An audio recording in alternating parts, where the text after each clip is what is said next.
यह भाभी अपने देवर के पास आती है और बोलती है, देखो देवर जी मेरे ब्रा में कीड़े हल गए हैं, निकाल दो। फिर देवर बोलता है कि भाभी आप कमरे में जाओ और कपड़े निकाल करके कीड़े निकाल लो। फिर भाभी बोलती है, देवर जी तब तक मुझे बहुत सारे कीड़े काट लेंगे। फिर देवर मजबूरन अपने भाभी के ब्रा में हाथ डाल देता है और बोलता है कि भाभी यहाँ तो कुछ भी नहीं है। फिर भाभी बोलती है कि चलो हम दोनों लोग साथ में मजे करते हैं। फिर देवर बोलता है कि नहीं भाभी, आप भूल रही हो कि आप मेरी भाभी और मैं आपका देवर हूँ और भाभी माँ के समान होती है। फिर भाभी बोलती कि देखो देवर जी, आपके भैया जॉब के चक्कर में बाहर रहते हैं और ना ही मुझे वह टाइम दे पाते हैं और नहीं मुझे मजे दे पाते हैं। देवर जी चलो हम दोनों कमरे में रोमांस करते हैं। फिर देवर बोलता है कि आज के बाद मुझसे भाभी ऐसा बात मत करना, नहीं तो मैं भैया से जाकर के कह दूंगा। फिर देवर वहाँ से चला जाता है और शाम को भाभी अपने कमरे में रहती है। फिर देवर वहाँ जाता है और बोलता है कि भाभी आप जो बात कह रही थी मैं वह सब करने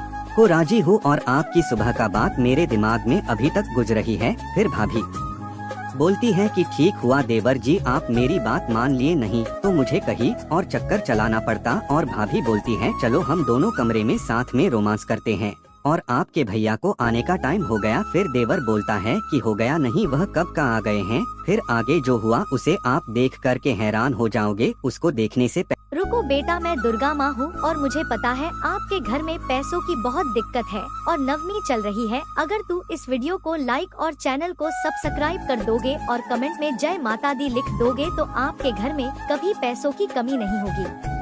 फिर उसका पति वहाँ आ जाता है और बोलता है कि मुझे मेरा छोटा भाई सब कुछ बता दिया था और तुम हम दोनों को अलग करना चाहती थी।